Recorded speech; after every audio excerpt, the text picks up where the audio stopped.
안녕하세요, 주야TV입니다. 오늘은 원피스 1120화 심층 분석입니다. 영상 바로 시작합니다. 첫 번째 주요 장면은 원피스 1120화의 표지입니다. 1120화 표지에서는 1119화에서 야마토가 카이도의 딸이라는 이유로 돌을 던진 아이들을 덴지로가 붙잡는 장면이 나옵니다.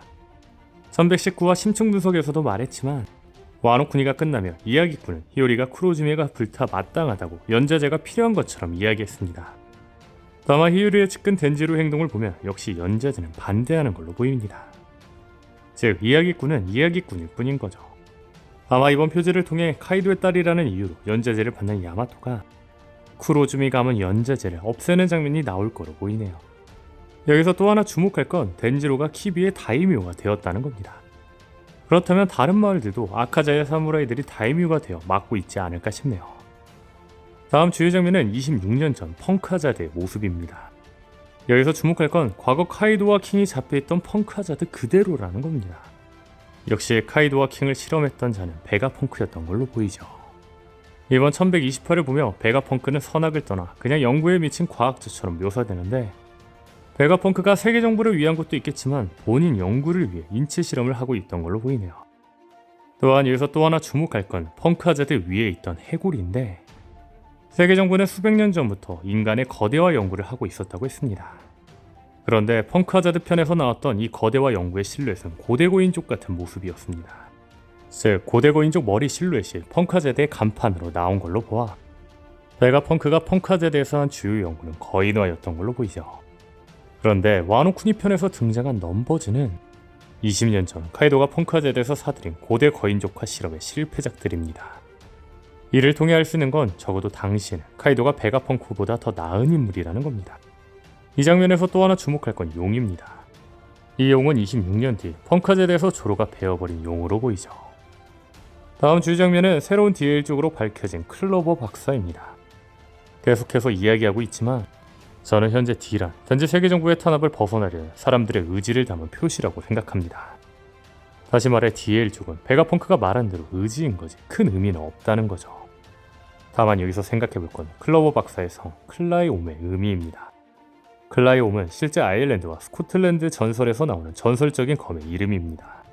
아마 오더스는 이 전설에서 클로버 박사의 성을 따온 걸로 보이는데, 재밌는 건 이 검은 신을 죽이는 검입니다.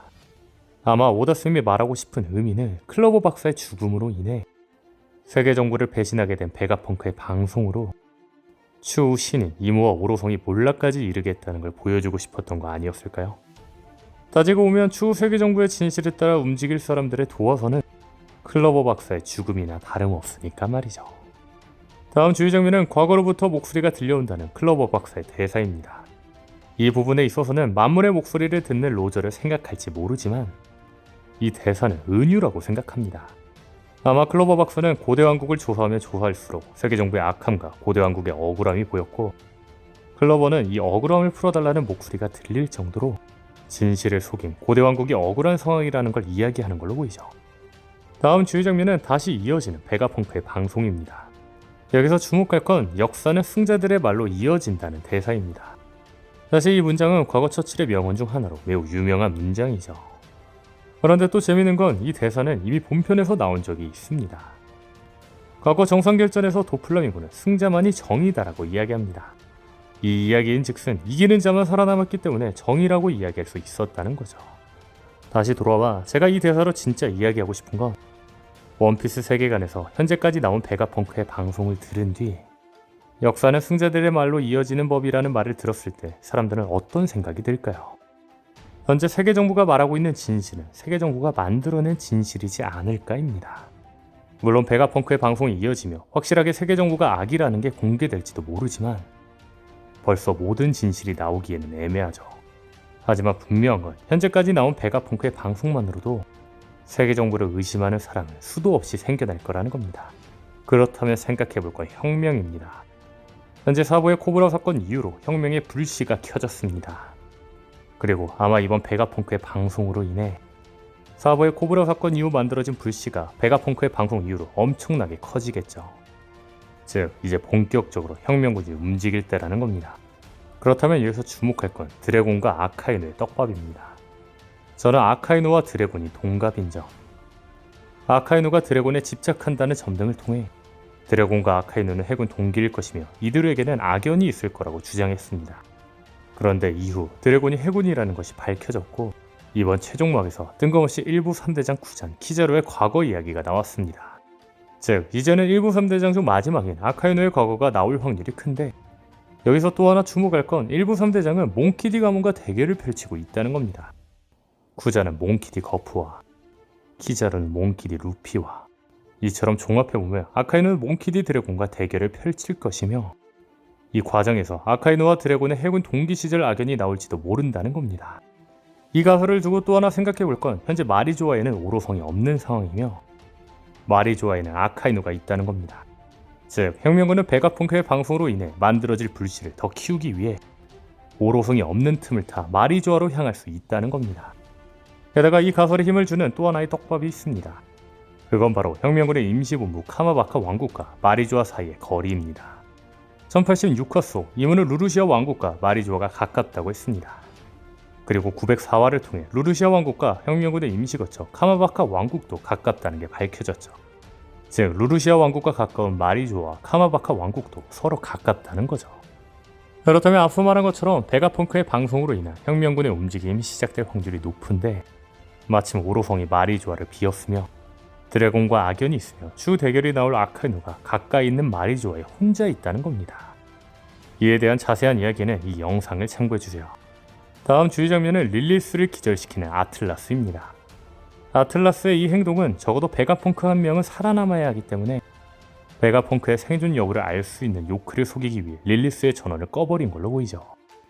릴리스는 이제 움직일 수 없는 만큼 의도와 상관없이 밀짚모자의 적당과 탈출할 겁니다. 그런데 개인적으로 저는 계속해서 베가펑크 중 누군가는 함께 탈출할 거라 주장하고 있는데, 그 이유는 위블이 흰수염의 혈연인 걸 베가펑크가 알고 있다고 버키는 말했기 때문입니다. 현 상황으로 보아 릴리스가 밀짚모자의 적당과 함께 탈출하며 위블이 왜 흰수염의 혈연인지 공개할 거로 보이죠. 개인적으로 위블은 흰수염의 클론인 걸로 추정됩니다. 자세한 이야기는 이 영상을 참고해주세요. 다음 주의 장면은 나스조로와 함께 폭발하는 아틀라스입니다. 이는 원피스에서 자주 나오는 악당과 자폭하며 막아주는 아군 클리셰입니다. 마치 봉크레, 페드로, 페루가 생각나죠. 다음 주의 장면은 오로성의 실체를 모두 목격한 해군들입니다. 해군들은 말하죠.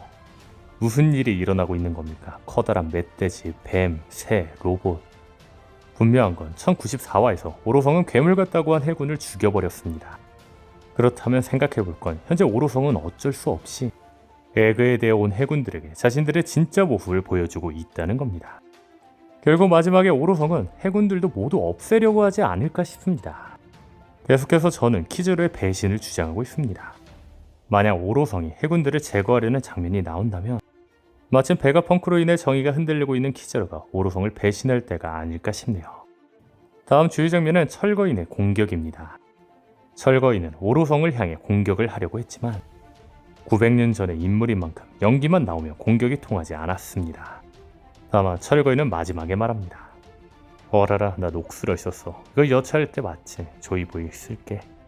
아마 1121화에서 철거인의 공격이 나올 거로 보이죠. 개인적으로 철거인의 공격은 역대급일 거라 생각합니다. 철거인은 고대왕국의 병기라는 점, 철거인의 동력은 고대왕국의 동력이라는 점으로 보아 철거인이 할 공격은 고대왕국의 병기이며 고대왕국의 동력을 이용해 움직이는 고대병기급일 겁니다. 아마 철거인은 오로성의 절반 이상을 날리는 파괴력을 보여줄 거로 보이죠. 다만 계속해서 말하고 있지만 오로성은 원피스의 끝판왕입니다. 즉 이번 에그헤드 편에서 그냥 끝날 인물은 아니라는 거죠. 아마 오로성은 신체의 절반 이상이 날아가지만 부활하는 장면이 나올 거로 보이네요. 실예로 나스조르는 아틀라스와 함께 폭발했지만 폭발로 날아가 버린 머리가 다시 재생하는 듯한 모습이 보이고 있죠. 다음 주의 장면은 로저의 이름에 D가 들어가 있는 것에 놀라는 임펠다운 죄수들입니다. 예전부터 우리는 로저가 DL 쪽인 걸 알고 있었지만 원피스 세계관에서는 놀랄 일이죠. 다만 제가 주목하고 싶은 건 로저가 DL 쪽이라는 점에 놀라는 임펠다운 죄수들이 마지막 장면이라는 겁니다. 마지막 장면은 굉장히 중요한 장면입니다. 도대체 오다스는 왜 이들을 마지막 장면에 넣은 걸까요? 한 해외 사이트에서는 고대 왕국의 이름이 엠파이어 던 제국, 임펠다운의 말장난이 아닐까라고 이야기합니다. 라프텔의 말장난, 라프테일처럼 말이죠. 즉, 임펠다운의 정체는 바다에 가라앉은 제국 고대왕국의 성이라는 거죠. 일단 자세한 이야기는 이 영상을 참고해주세요. 만약 이 가설이 맞다면 임펠다운은 고대왕국과 매우 연관이 있습니다. 그렇다면 혹시 임펠다운의 제수들 중 몇몇은 고대왕국의 의지를 갖고 있던 자들을 넣어두던 장소 아니었을까요? 마침 해저 감옥처럼 변해버린 만큼 누구도 탈출 못하게 가둬놓은 거라는 거죠.